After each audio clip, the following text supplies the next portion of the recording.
Un match n'est jamais gagné avant d'être joué. Voilà ce qu'on entend souvent les experts, les consultants, les journalistes, les amoureux du football répètent. Bien que c'est tout simplement faux. Un match est toujours gagné ou perdu avant d'être complètement joué. Mais avant d'entrer dans le vif du sujet, merci de vous abonner, de cliquer sur la cloche de notification pour ne pas rater les vidéos à venir. Actuellement, on est en plein Coupe d'Afrique et les pronostics se font partout. Qui va gagner? Qui a la meilleure équipe? Qui est le plus fort? Bien que tous ces gens qui font ces pronostics d'habitude ne prennent pas en compte l'essence même de la victoire, de la gagne, la dimension spirituelle divine. Ce qu'il faut réellement comprendre est que dans la vie, tout est spirituel avant d'être physique. Et rien ne peut exister dans cette réalité matérielle dans laquelle nous vivons sans d'abord qu'il soit créé dans le monde divin. En fait, cette réalité dans laquelle nous vivons n'est qu'une conséquence. La cause est spirituelle. Tout commence ici. En tant qu'être humain, nous sommes créés à l'image de Dieu. Donc tout ce qui constitue la source de la création circule en tout moment en nous. Mais il prend la forme de nos pensées et nos émotions, comme l'eau prend la forme du tuyau dans lequel elle circule. Par là, vous devrez comprendre, c'est nous-mêmes qui créons cette réalité dans laquelle nous vivons. Et les outils qui nous permettent de faire cette création sont nos pensées et nos émotions. Tel un humain pense et sent les choses, tel il crée la réalité dans laquelle il vit. En somme, sachez que votre esprit est hypnotisé par vos pensées dominantes, à savoir vos pensées mues par des émotions fortes, qui attirent, comme le ferait un aimant, les forces, les circonstances et les personnes qui correspondent à ces pensées dominantes. Cela étant précisé, allons-y voir la dimension divine, spirituelle, qui constitue l'essence même du football, de tout sport, de la vie d'une manière générale. L'équipe qui croit plus à sa victoire gagnera toujours.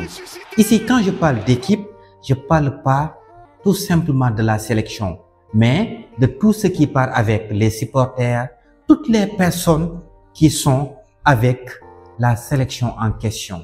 Ce qui se passe au niveau spirituel est que la totalité de toutes ces personnes qui sont avec l'équipe forment la personnalité de l'équipe, à savoir la conscience collective, la mentalité collective. Et tout part de là.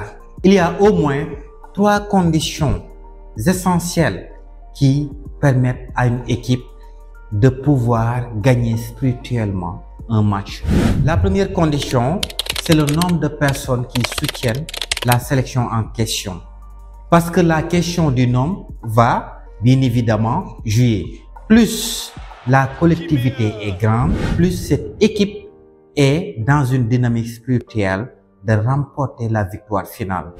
La deuxième condition, c'est la profondeur de la croyance à la victoire finale de l'équipe en question. C'est-à-dire, comme je l'ai précisé tout à l'heure, toutes ces personnes qui supportent la sélection en question. Plus cette personnalité collective croit à la victoire, ce qui se passe dans cette réalité n'est qu'une conséquence. L'extérieur n'est que le reflet de l'intérieur. Le physique, le matériel n'est que le miroir du spirituel, de ce qui est divin. Toujours, ça reste dans cette logique parce que cela est régi par des lois divines. D'abord, il y a la création divine et après, la création physique va venir matérialiser cette création spirituelle. La troisième condition, disons même la plus importante, c'est l'union des cœurs. Il y a l'adage qui dit souvent l'union fait la force, mais les gens ne mesurent même pas l'importance et la profondeur de cet adage. En réalité, plus les cœurs sont unis, plus les gens, l'équipe est en harmonie, plus elle est plus à même d'obtenir les résultats escomptés.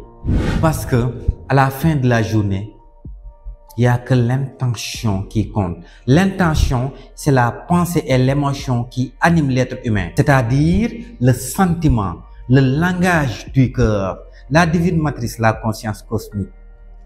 Dieu, comme vous l'appelez souvent, ne reconnaît que le langage du cœur, à savoir le sentiment. En réalité, c'est le sentiment qui est la prière. Et cela est notamment prouvé scientifiquement par la physique quantique. En fait, la pensée crée la signature électrique et l'émotion, la signature magnétique. Pensée et émotion produisent le sentiment, donc la signature électromagnétique. Et l'univers ne fait que nous refléter nos signatures électromagnétiques. Je sais que ça sera un tout petit peu bizarre, extravagante pour les non-initiés, mais sachez que rien ne peut être physique avant qu'il soit d'abord spirituel.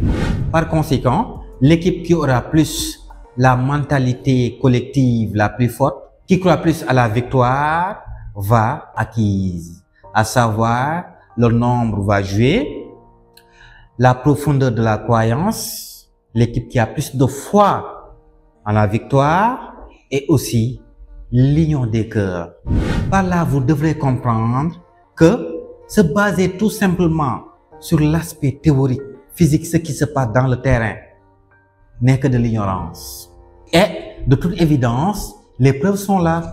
On voit souvent dans des compétitions, par exemple, quand une équipe qui était outsider commence à gagner confiance, c'est-à-dire arrive à gagner au début les plus grandes équipes, elle sera presque imbattable. Je prends l'exemple de la Zambie en 2012. Elle a commencé par gagner l'équipe qui était sur le papier la plus forte, qui était plus à même de remporter la victoire finale, et cela lui a permis de pousser des ailes et arriver à la victoire finale. Parce que tout simplement, elle était arrivée à développer une croyance inébranlable à leur victoire finale. C'est pour cette raison-là, sachez que nous les supporters, nous jouons un rôle indéniable, même si il n'est pas palpable, à savoir l'union des cœurs. En somme, comprenez donc qu'un match est toujours gagné avant d'être complètement joué. Mais cette création spirituelle peut varier d'un moment à l'autre. Parce que si par exemple les joueurs ratent beaucoup d'occasions, ratent des pénaltys et que l'équipe en question commence à douter, là les choses peuvent basculer de l'autre côté. Cette création n'est jamais figée. Tout dépend de ce qui se passe dans cette conscience collective jusqu'à la dernière minute du match. Ça sera tout pour aujourd'hui. Je vous donne rendez-vous à la semaine prochaine pour une toute nouvelle vidéo.